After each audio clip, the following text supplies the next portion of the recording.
محمد تشہیر، مجھے تو نہیں پتا، یہ نام میں پہلی دفعہ سن رہا ہوں، اللہ عالم پتہ نہیں اس کا معنی کیا ہے۔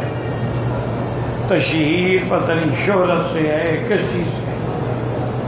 تو بہرحال یہ ایسے نام ہیں جن کا تعلق اسلام سے نہیں ہے، ورنہ اصولی بات یہی ہے، حضور پاک کا یہ فرمان ہے کہ اپنی اولادوں کے اچھے نام رکھو، اور سب سے اچھے نام آپ نے فرمایا وہ ہیں جس میں عبد کا ذکر ہے، عبداللہ، عبد الرحمن، عبد الرحیم، عبد القادر، جس میں بندے کی عبدیت کا اظہار۔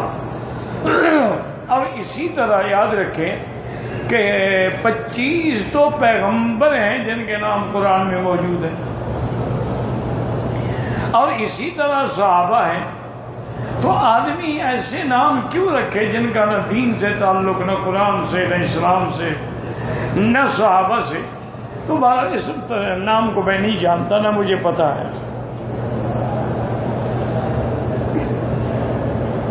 کہتے جی کہ حضور نور ہیں یا بشر ہیں، 1400 سال ہو گئے ابھی تمہیں پتہ نہیں لگا؟ نہیں، تم جو کلمہ پڑھتے ہو کس کا پڑھتے ہو؟ کلمہ جو پڑھ رہے ہو تو کس نبی کا پڑھ رہے ہو؟ نور والے نبی کا، بشر والے نبی کا؟ یاد رکھو کہ اللہ نے جتنے پیغمبر بھیجے ہیں، حضرت آدم علیہ السلام سے لے کر حضور صلی اللہ علیہ وسلم تک سب بشر ہیں، انسان ہیں اور مرد ہیں۔ اللہ نے نہ تو جنوں میں نبی بھیجا ہے نہ فرشتوں میں نبی بھیجا، اور یہ نص قطعی ہے قرآن میں۔ اور اصول ہوتا ہے کہ جو مسئلہ نص قطعی سے ثابت ہو اس کا منکر جو ہے وہ کافر ہوتا ہے۔ وما ارسلنا قبلک من رسول الا رجالا، میرے محبوب آپ سے پہلے بھی جتنے ہم نے رسول بھیجے سب مرد تھے، انسان تھے۔ اور اسی طرح اللہ تبارک و تعالی نے فرمایا میرے مدنی آپ اعلان کر دیں، انما انا بشر مثلکم یوحی الی، میں تمہاری طرح انسان ہوں، میرے ماں باپ ہیں، میری اولاد ہے، میری بیوی ہے، میرے بچے ہیں، مجھے اللہ نے شان یہ دی ہے کہ میرے اوپر وحی آتی ہے جو تم پہ نہیں آتی۔ اسی طرح جتنے پیغمبر آئے سب نے یہی کہا ما انتم الا بشر مثلنا وما انزل الرحمن من شيء ان انتم الا تكذبون قالوا ربنا يعلم انا اليكم لمرسلون، نے کہا ہم اللہ کے رسول ہیں۔ اگر کوئی آدمی یہ عقیدہ رکھے کہ حضور پاک جن سے نور سے ہیں وہ کافر ہو جاتا ہے، منکر قرآن ہے۔ جب قرآن نے وضاحت کر دی، حضور پاک نے خود وضاحت کر دی، اور سب سے زیادہ محبوب بیوی جو ہے حضور کی وہ بیوی عائشہ ہے۔ اس سے صحابہ نے پوچھا کہ اماں ایک بات بتائیں کہ جب حضور اپنے گھر میں آتے ہیں تو اس وقت کیا کام کرتے ہیں؟ آپ نے فرمایا عجیب آدمی، انہ بشر من البشر، وہ بھی بندے ہیں، انسان ہیں، وہ اور کیا ہے، ابھی اور جنس کے اندر آتے ہیں تو اور ہوتے ہیں، باہر ہوتے ہیں تو اور ہوتے ہیں۔ انہ بشر من البشر، وہ انسان ہے۔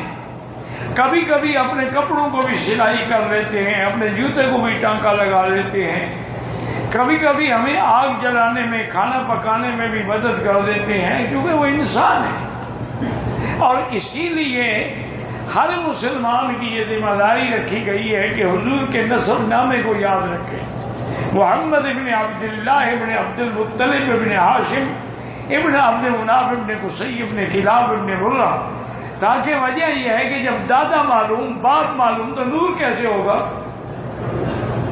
تو بہرحال یہ تو ایک ہوتا ہے کہ آدمی جیسے اپنے اولاد کو بھی کہہ دیتے ہیں نور چشمی، میری آنکھوں کا تم نور ہو۔ ایک ہے اس طرح کوئی اگر کہے کہ نور سے مراد نور نبوت ہے، وہ الگ بات ہے، لیکن جن سے نور کا عقیدہ رکھنے والا کافر ہو جاتا۔ اب لوگ تو اس سے بھی آگے بڑھ گئے ہیں، وہ تو یہ کہتے ہیں اللہ کے نور کا ٹکڑا ہے حضور۔ یعنی اللہ پہلے تو اللہ کے ٹکڑے کرو نا. ایک ٹکڑا حضور ہوئے, 1,24,000 پیغمبر ہو, 1,24,000 ٹکڑے ہو گئے خدا کے. انا للہ و انا الیہ راجعون. پتہ نہیں کیا عقیدہ رکھا ہوا ہے لوگوں نے.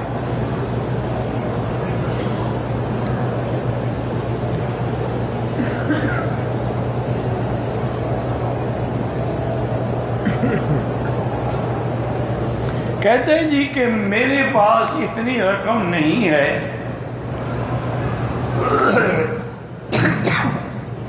میری ماں کا تقاضا ہے کہ میں ان کو عمرہ کراؤں رمضان میں, اور میرے والد کا تقاضا ہے کہ اس کا قرضہ ادا کیا جائے. تو اب میں کیا کروں؟ سب سے پہلے باپ کا قرضہ ادا کروں, کیونکہ جب تک قرضہ ادا نہیں کرو گے تو باپ کی تو قبر بھی نہیں چھوٹے گی. عمرہ کرانا کوئی فرض تو ہے نہیں, نہ آپ کی ذمہ داری ہے. ہاں اگر باپ کے قرضہ دینے کے بعد اللہ اسباب پیدا کر دے تو ماں کو بھی عمرہ کرا دینا.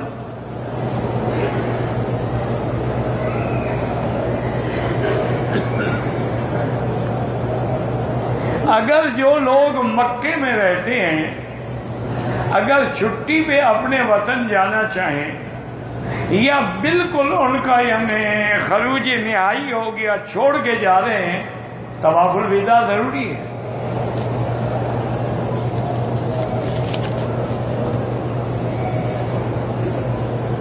رفع یدین کے بارے میں آپ ایسا کریں کہ ترمذی شریف لے لیں, اس میں اللہ ان کی قبروں پہ کروڑوں رحمتیں فرمائے. انہوں نے دونوں حدیثیں لکھی ہیں. رفع یدین کی حدیث کا بھی باب باندھا ہے, اور رفع یدین نہ کرنے کی حدیث کا بھی باب باندھا. اور اسی طرح حضرت عبداللہ بن مسعود رضی اللہ تعالی عنہ کی روایت ہے کہ انہوں نے فرمایا تھا کہ الا اصلی بکم صلاۃ رسول اللہ صلی اللہ علیہ وسلم, میں حضور کی نماز پڑھ کے دکھاؤں آپ لوگوں کو؟ انہوں نے کہا کہ ہاں. تو انہوں نے رفع یدین نہیں کیا. اور عبداللہ بن مسعود رضی اللہ تعالیٰ بڑے جلیل القدر صحابی ہیں اور بڑے فقیہ صحابی ہیں. اگر حضور کی زندگی میں بھی کوئی ایسا مسئلہ آتا اور لوگ کہتے کہ حضرت عبداللہ بن مسعود نے یہ کہا ہے, تو آپ فرماتے جس بات میں عبداللہ راضی میں بھی راضی, میرا رب بھی راضی. یہ وہ بندہ, اور اس نے رفع یدین نہیں کیا. دوسرا, ان جھگڑوں میں نہ پڑیں کہ رفع یدین کوئی فرض تو نہیں ہے, نہ واجب ہے. اور حضور نے جب نماز سکھائی ایک صحابی کو جو غلط نماز پڑھتا تھا, ہر چیز سکھائی ہے کہ اذا کبر فکبروا, جب امام کہے اللہ اکبر تم بھی اللہ اکبر کہو, اور جب امام تلاوت کرے اذا قرأ فانصتوا, جب پڑھے تم چپ رہو, اور جب رکوع میں جائے تو بے رکوع میں جاؤ, جب سجدے میں جائے تو سب کچھ سکھایا. لیکن رفع یدین کیوں نہیں سکھائی؟ اس حدیث میں رفع یدین کا ذکر ہی نہیں ہے. جب حضور ہر چیز بتلا رہے ہیں, تکبیر تحریمہ سے لے کر سلام تک, تو آخر کیا وجہ ہے کہ ذکر نہیں ہے؟ اور دوسرا, اللہ پاک اگر حوصلہ دے, اور ہم تو رفع یدین کرنے والوں پہ کبھی اعتراض نہیں کرتے, ہم کہتے ہیں وہ بھی حق پہ ہیں, ان کے پاس بھی حدیث رسول اللہ ہے صلی اللہ علیہ وآلہ وسلم. لیکن کسی کو یہ بھی حق نہیں پہنچتا کہ آداب پہ بلا وجہ اعتراض کرے. اور محدثین سے پوچھیں, ایک قاعدہ ہے محدثین کا کہ وہ جب اپنی کتاب میں باب باندھتے ہیں نا, تو ایک باب پہلے ہے ایک بعد میں ہے, تو جو بعد والا ہوتا ہے وہ ناسخ ہوتا ہے پہلے کا. تو جتنی بھی محدثین نے حدیثیں اپنے باب باندھے ہیں جن میں رفع یدین کا ذکر ہے وہ پہلے ہے, جن میں رفع یدین کا ذکر نہیں ہے وہ بعد میں ہے. کوئی ایک ہمیں محدثین کا باب دکھا دے کہ رفع یدین نہ کرنے والا پہلے ہو اور کرنے والا بعد میں ہو. تو بہرحال یہ ایک علمی بحث ہے، اللہ ہدایت دے. اور جو کرتے ہیں ان پہ کبھی اعتراض نہ کرو، اور جو نہیں کرتے ان کو بھی برا نہ کہو.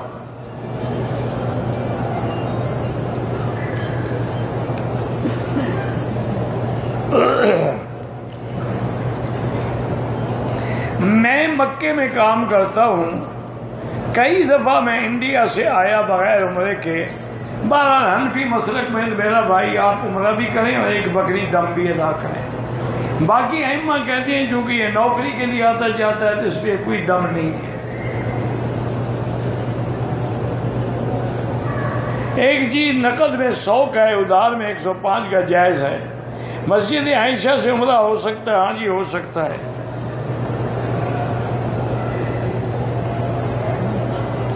دم کیا؟ اور دم کا معنی ہوتا ہے کہ بکری اللہ کے راستے میں ذبح کرے اور غریبوں کو کھلا. صدقہ تو پیسے بھی دیے جا سکتے ہیں اور بھی کوئی چیز دی جا سکتی ہے.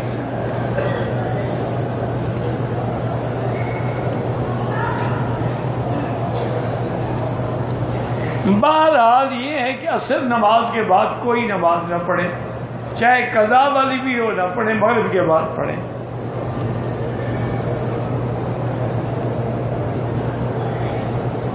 کہتے ہیں کہ شادی میری جلدی ہو جائے اور بیوی بھی اچھی ہو، بچے بھی ہوں. ابھی شادی نہیں ہوئی، بچے بھی آ گئے اور اس کا کوئی علاج ہے میرے پاس. ایک دفعہ ہم سفر میں تھے، میرے خیال میں ہانگ کانگ میں تھے. امام حرم بھی تھے، اللہ ان کی قبر پہ کروڑوں رحمتیں فرمائے. شیخ سبیل بہت بڑے عالم تھے. تو ایک مجلس میں بیٹھے ہوئے تھے، ایک آدمی بار بار تنگ کرے حضرت کو کہ جی دعا کریں کہ اللہ مجھے اولاد دے. ایک دفعہ کہہ دیا بھائی امام حرم ہے، اتنی بڑی شخصیت ہے، ایک دفعہ کہہ دیا بس. اور ٹھیک ہے ٹھیک ہے. وہ 2 منٹ کے بعد پھر آ جائے، حضرت دعا کریں اللہ مجھے اولاد دے. تیسرے دفعہ جب وہ آیا نا جی، تو میں نے امام صاحب کی خدمت میں عرض کیا، میں نے کہا حضرت میں نے اس سے پوچھا اس کی شادی ہو گئی ہے؟ تو انہوں نے تو نہیں پوچھا، مسکرا کے. تو میں نے کہا بھائی تمہاری کہتے شادی تو نہیں ہوئی. پھر میں نے کہا امام صاحب دعا کریں تمہیں بچہ پیدا ہوگا. تو کوئی حیا کر نکل جاؤ دفتر سے یہاں سے.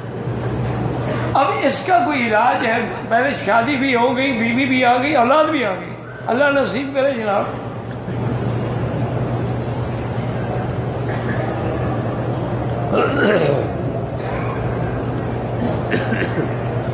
مردوں کی تربیت کے لیے، عورتوں کی تربیت کے لیے، عورتوں کے لیے تو سورۃ النور جو ہے نا جی اور سورۃ النساء ہے وہ پڑھ کے سنایا کریں. لیکن بہتر یہ ہے کہ قرآن براہ راست سمجھنا آپ کے بس کی بات ہے. اس لیے الحمدللہ علماء نے بڑی اچھی اچھی کتابیں لکھی ہیں خواتین کی ہدایت کے لیے، خاوند کی ہدایت کے لیے، بیوی کی ہدایت کے لیے، فریقین کی ہدایت کے لیے، دینی مسائل کے لیے. وہ لے کے سنایا کریں. اگر کوئی کہے کہ میں امام کے پیچھے نیت نہیں کرتا تو نیت نہ کرے تو نماز نہیں ہوگی. انما الاعمال بالنیات لکل امرئ ما نوی. ایسے پیچھے کھڑے رہو لاکھ دفعہ کھڑے، اگر نیت نہیں تو کچھ بھی نہیں، نماز ہوگی نہیں. صرف طواف کرنے کے لیے احرام باندھ کے آئے، بالکل دھوکہ ہے. اگر کوئی بندہ امام کی غیبت کرے، امام اسے خود کہے کہ میرے پیچھے تمہاری نماز نہیں ہوتی، ٹھیک کہتے ہیں وہ. جب وہ امام کی غیبت کرتا ہے، امام کو پسند نہیں کرتا ہے، تو اس کے پیچھے نماز پڑھنے کا کیا مطلب ہوا؟ چونکہ غیبت تو اتنا بڑا گناہ ہے کہ زنا سے بھی بڑا گناہ ہے. اللہ کے قرآن میں یحب احدکم ان یاکل لحم اخیہ میتا، کیا تم اپنے بھائی مردہ کا جو مر جائے گوشت کاٹ کے کھاؤ گے؟ تو غیبت جو کر رہے ہیں یعنی بھائی موجود نہیں ہے، تم غیبت کر رہے ہو، تو گویا مردہ بھائی کا گوشت کھا رہے ہو. یہ تو اتنی بڑی سزا ہے. اور اسی لیے ہے کہ اگر کوئی آدمی امام کو پسند نہیں کرتا نماز نہ پڑھے، بلا وجہ اس کی نماز کے اندر خدشات پیدا ہوں گے۔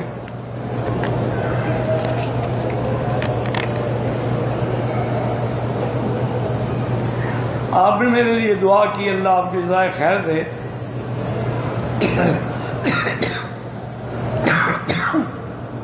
اگر ایک آدمی مغرب کی نماز میں آخری رکعت میں آیا، شامل ہوا، تو جب امام کھڑے ہو جائے وہ ایک رکعت پڑھ کے پھر بیٹھ جائے، تشہد پڑھ کے پھر کھڑا ہو، پھر ایک رکعت پڑھے، پھر آخر میں تشہد پڑھے۔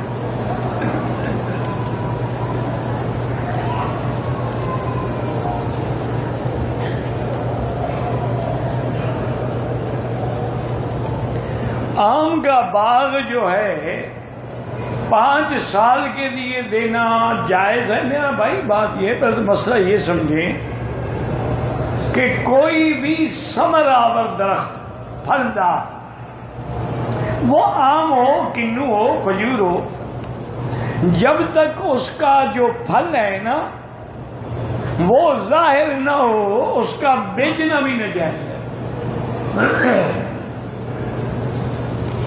جب پھل ظاہر ہو جائے اب اس کو بیچ، تو آپ 5 سال کا جو بیچیں گے، کیا پتہ اگلے سال پھلتا بھی ہے کہ نہیں۔ تو اس لیے اس قسم کی بیع جو ہے وہ جائز نہیں ہے۔ البتہ آپ یہ کر سکتے ہیں کہ 5 سال کے لیے وہ باغ اور زمین دونوں مستاجری دے دیں،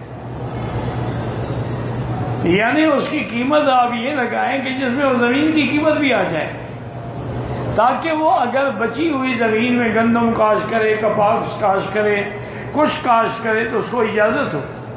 تو اب آپ 10 سال کے لیے بھی دے سکتے ہیں، اس میں ثمر بھی آ جائے گا اور زمین بھی آ جائے گی۔ صرف جو ہے پھل جب تک ظاہر نہ ہو اس کا بیچنا جائز نہیں ہے۔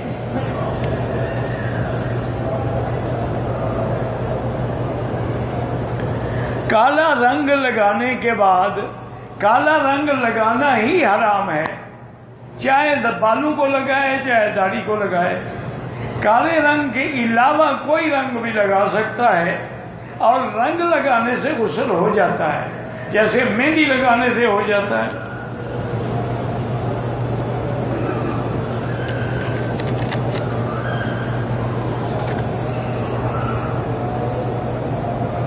جو نمازیں مجھ سے چھوٹ گئی ہیں، سب سے پہلے تو سچے دل سے توبہ کرو، چونکہ اللہ قادر ہے، رحیم ہے، کریم ہے، وہ معاف کر دے۔ اور پھر افضل یہی ہے کہ نفل پڑھنے کے بجائے وہ قضا پڑھتے ہیں۔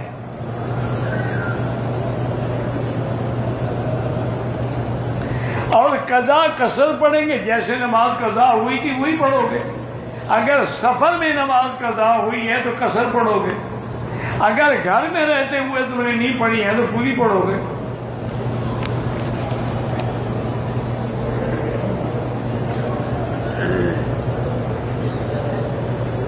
ہم 5 جوڑے پاکستان سے عمرے کے لیے آئے ہیں اور سب بے اولاد ہیں، اللہ سب کو اولاد صالح عطا فرمائے۔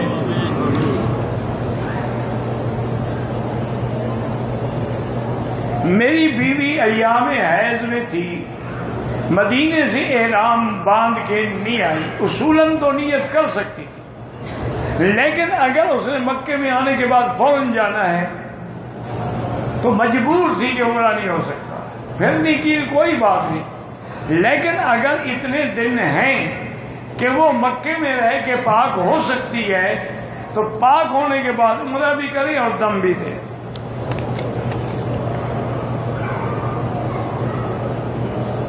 کہتے ہیں مجھ پر جادو کا اثر ہے۔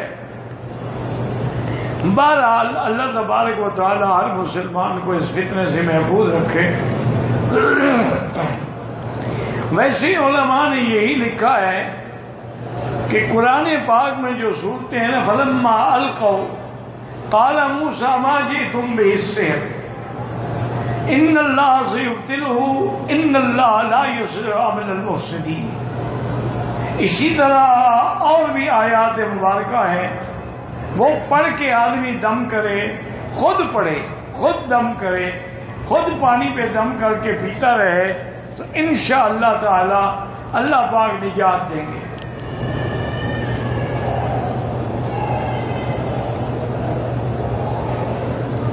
ہم لوگ عمرے کے لیے آئے ہیں، ہمیں طواف الوداع عمرے کا نہیں ہوتا ہے، ویسے کر لو تو اچھی بات ہے، واجب نہیں ہے، کیونکہ پتہ نہیں نا زندگی میں پھر نصیب بھی ہوگا کہ نہیں ہوگا۔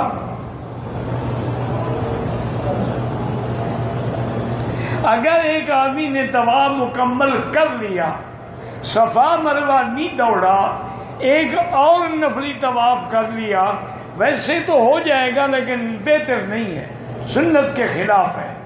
سنت یہی ہے کہ پہلے طواف کرو، پھر صفا مروہ دوڑو، حل کرو، فارغ ہو کے پھر جو مرضی ہے طواف کرو۔ طواف کا ثواب زیادہ ہے یا مسجد عائشہ سے عمرے کا طواف کا ثواب زیادہ ہے؟ لیکن ایک معنی یہ نہیں کہ ایک طواف عمرے کے برابر ہے، جتنی دیر عمرے میں لگتی ہے اتنی دیر طواف کرتے رہو تو طواف کا ثواب زیادہ ہے۔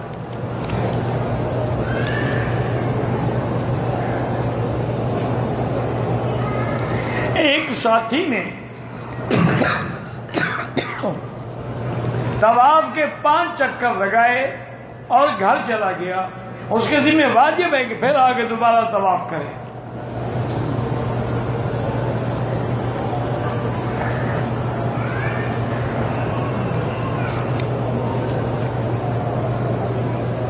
ہمارے ملک میں جو تیجا، 7واں، کل خوانی، 40واں کیا جاتا ہے، یہ سارے اعمال بدعت ہیں، یہ شریعت کا مسئلہ نہیں ہے، مولوی کے پیٹ کا مسئلہ ہے۔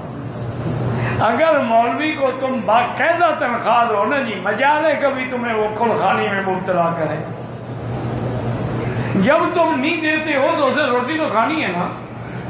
پھر اس نے بھی یہی بنا رکھا ہے کہ انشاءاللہ 3 دن کے بعد کل شریف، پھر 7 جمعراتیں شریف، پھر 40واں شریف، اتنے میں کوئی اور شریف بھی بن جائے گا تو مولوی صاحب کی روٹی چلتی رہے گی۔ ویسے یہ ناجائز ہے، بالکل بدعت ہے، کھانا بھی ناجائز، کھلانا بھی ناجائز۔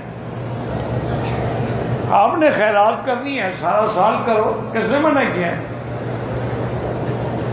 یہ تو دکھاوا ہوتا ہے جی، کل خوانی نہ کی تو لوگ کہیں گے دیکھو باپ مر گیا، اس نے کل بھی نہیں کی۔ تم جناب کل نہ کرو، بعض ہی کر دو لیکن مہینے کے بعد کرو۔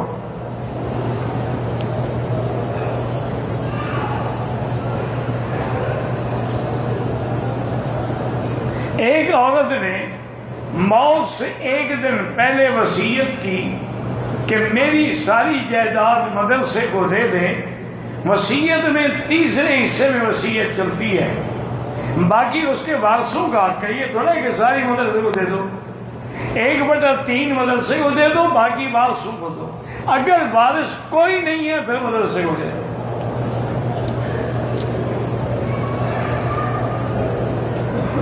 کہتے ہیں کہ ہم نماز میں نیت کرتے ہیں کہ پیچھے اس امام کے، لیکن امام تو ہمارے پیچھے کھڑا ہے، ہمارے آگے ہوتا ہی نہیں، تو پھر تم نماز نہ پڑھا کرو۔ عجیب بات، بے وقوف آدمی۔ آخر اتنا بڑا حرم جو ہے، امام ایک جگہ کھڑا ہوگا کہ ہر جگہ کھڑا ہوگا؟ اللہ کے بندے جو، اور پھر یہاں امام تمہارے امام نہیں ہیں، یہ علماء ہیں، یہ مسائل کو سمجھتے ہیں کہ آج کل کام ہو رہا ہے، اس لیے انہیں ایک جگہ مقرر کر دیے، اس طرف میں کسی کو آگے نہیں کھڑا ہونے دیتے۔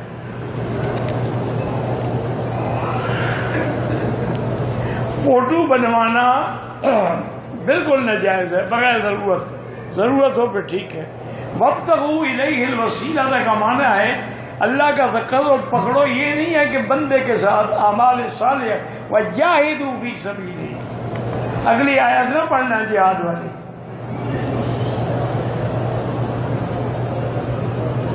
حضرت عمر کا حضرت عباس کے وسیلے، وہ تو زندہ تھے تب دعا کی وسیلے میں، تو زندہ کا وسیلہ تو منع نہیں ہے بھائی۔ حضرت عمر نے حضرت عباس کا وسیلہ پکڑا بارش کی دعا کے لیے، اور کہا کہ یا اللہ پہلے تو ہم حضور سے دعا کراتے تھے، اب تیرے نبی فوت ہو گئے تو ہم ان کے چاچے کو لے آئے ہیں، تو اگر حضور کا وسیلہ جائز ہوتا تو عباس کو کیوں لے آتے؟ یہ تو الٹا دلیل ہے وسیلہ نہ پکڑنے کی۔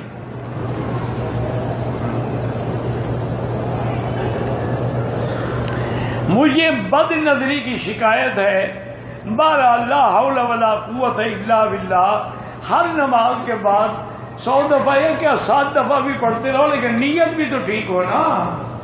نیت ہی ٹھیک نہ ہو تو 1000 دفعہ پڑھو کوئی فائدہ نہیں ہوگا۔ میں روزانہ صرف 2 طواف کرتا ہوں، ٹانگوں میں تکلیف ہے، 2 طواف کرنا بھی ضروری نہیں ہے، اگر اللہ ہمت دے کرو نہ سامنے بیٹھ کے قرآن پڑھتے رہو۔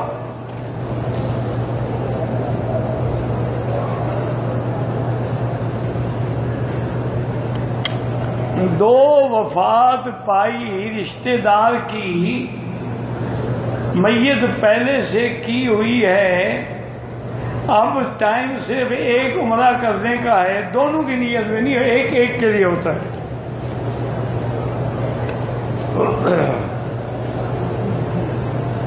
ہمیں اوقات حرم کے قریب پانی کے چھینٹے پڑ جاتے ہیں، بہرحال پانی کے چھینٹے، اگر پانی گندا ہے پھر کپڑا دھونا پڑے گا۔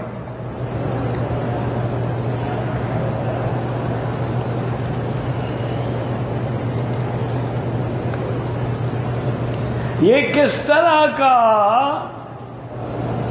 بے پردہ عورت مردوں کے ساتھ طواف کرے؟ حضور کے زمانے میں بھی یہی تھا، صرف حکم یہ تھا کہ عورتیں بات دور دور کریں، مرد کعبے کے قریب کریں۔ خانے کعبے کی طرف پاؤں کر کے سوتے ہیں، اگر ان کی نیت توہین نہیں ہے اور ان کے نزدیک یہ بے ادبی میں شامل نہیں ہے تو کوئی حرج نہیں۔ جن ملکوں میں یہ بے ادبی ہے وہ نہ کریں۔ جو عورتیں عمرے کے لیے بغیر محرم کے آتی ہیں، بہرحال اللہ کرے عمرہ تو ہو جائے گا، لیکن گناہگار ہے، توبہ کریں۔ جو عورتیں سر ننگا کر کے پھرتی ہیں ان پہ اللہ کی لعنت برستی ہے۔ جو مرد احرام اپنی ناف کے نیچے باندھتے ہیں، اگر ناف سے تھوڑا سا ذرہ بھی نظر آتا رہے، نہ نماز ہوگی، نہ طواف ہوگا، نہ عمرہ ہوگا۔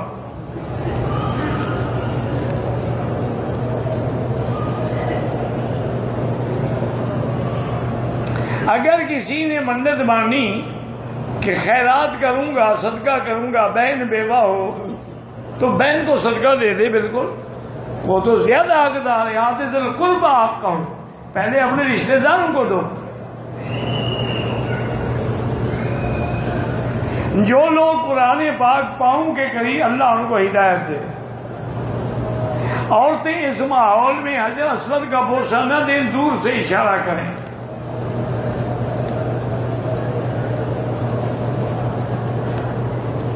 جو قضا نماز پڑھتے ہیں اس کا بھی انشاءاللہ 1 لاکھ کا ثواب ملے گا۔ عمرہ کرنے کے بعد حج فرض نہیں ہوتا، ہمارے بس میں تھوڑا ہے، کوئی آنے دے گا تو آئیں گے نا۔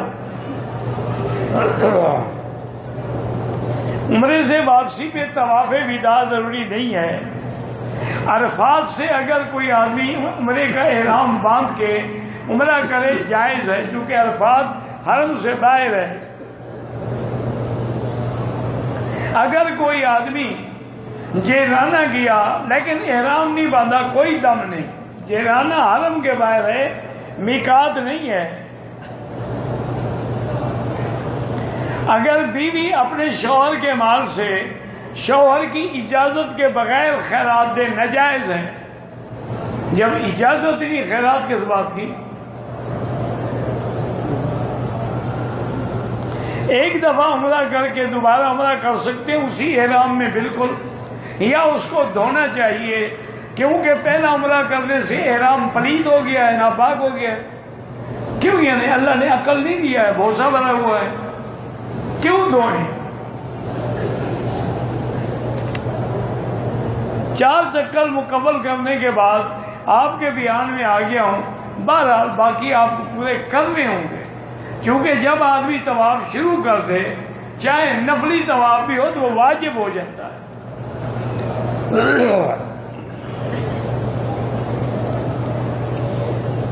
اولاد کے لیے بھائی سورۃ یوسف جب اللہ موقع دے پڑھ لی اور دعا کر لی، اور جو قرآن میں دعائیں ہیں رب ہب لی من لدنک ذریۃ طیبہ، رب لا تذرنی فردا وانت خیر الوارثین، وہ دعائیں پڑھا کرو۔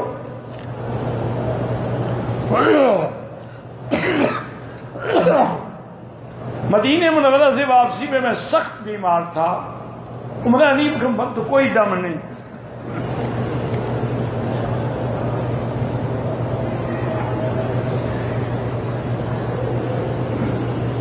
پتہ نہیں کیا پاکستان میں ایک جماعت ہے جس کا یہ نظریہ ہے کہ اردو اور انگلش کی تعلیم حرام ہے۔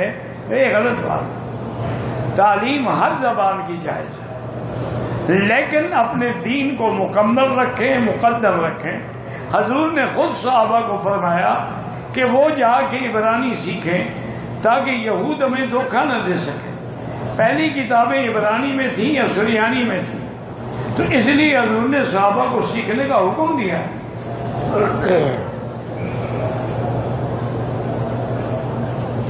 ہم عمرے کے لیے آئے ہیں، درمیان میں مدینے گئے، طواف وداع نہیں کیا۔ بھائی عمرے والوں کا طواف الوداع ہوتا ہی نہیں کیا تو نہیں کیا۔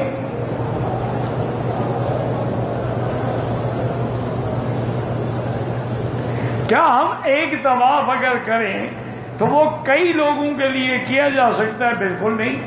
ایک حج، ایک عمرہ، ایک طواف ایک کے لیے۔ باقی یہ ہے کہ طواف کر کے دعا مانگے ساری امت اسلام کے لیے، اللہ تبارک و تعالیٰ سب پہ اپنی کروڑوں رحمتیں نازل فرمائے۔ واللہ اعلم۔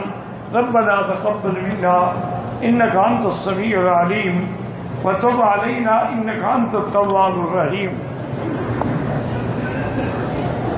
لا الہ الا اللہ العلیم العظیم، لا الہ الا اللہ رب العرش العظیم، لا الہ الا اللہ رب السماوات ورب الارض ورب العرش الکریم۔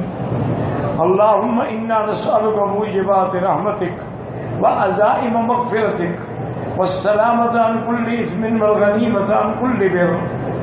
اللہم لا تدع لنا ذنبا الا غفرته ولا ہما الا فرجتا ولا عیبا الا سترتا ولا کربا الا نفستا ولا ضالا الا ہدیتا ولا مبتلا الا عافیتا ولا مریضا الا شافیتا ولا حیا الا ہدیتا ولا میتا الا رحمتا ولا حاجة من حوائج الدنیا والآخرہ الا قضیتها ویسرتها یا ارحم الراحمین۔ یا اللہ بیماروں کو شفا عطا فرما، یا اللہ بیماروں کو شفا عطا فرما، یا اللہ اس عاجز کو تمام بیماریوں سے شفاء کاملہ عطا فرما، صحت عاجلہ عطا فرما۔ یا الہ العالمین، یا ارحم الراحمین، تمام دین کے مراکز اور مساجد کی حفاظت فرما۔ یا اللہ دین کے کام کرنے والوں کی حفاظت فرما، یا اللہ دین کی جماعتوں کی حفاظت فرما۔ یا اللہ مسلمان کشمیر میں ہیں، فلسطین میں ہیں، روہنگیا میں ہیں، عرب میں ہیں، عجم میں ہیں، ان کی جان مال آبرو عزت کی حفاظت فرما۔ یا اللہ حرمین الشریفین کو قیامت تک ہر فتنے سے محفوظ فرما۔ ربنا تقبل منا انک انت السمیع العلیم وتب علینا انک انت التواب الرحیم۔ وصلی اللہ تعالی علی خیر خلقہ سیدنا محمد وعلی آلہ واصحابہ اجمعین۔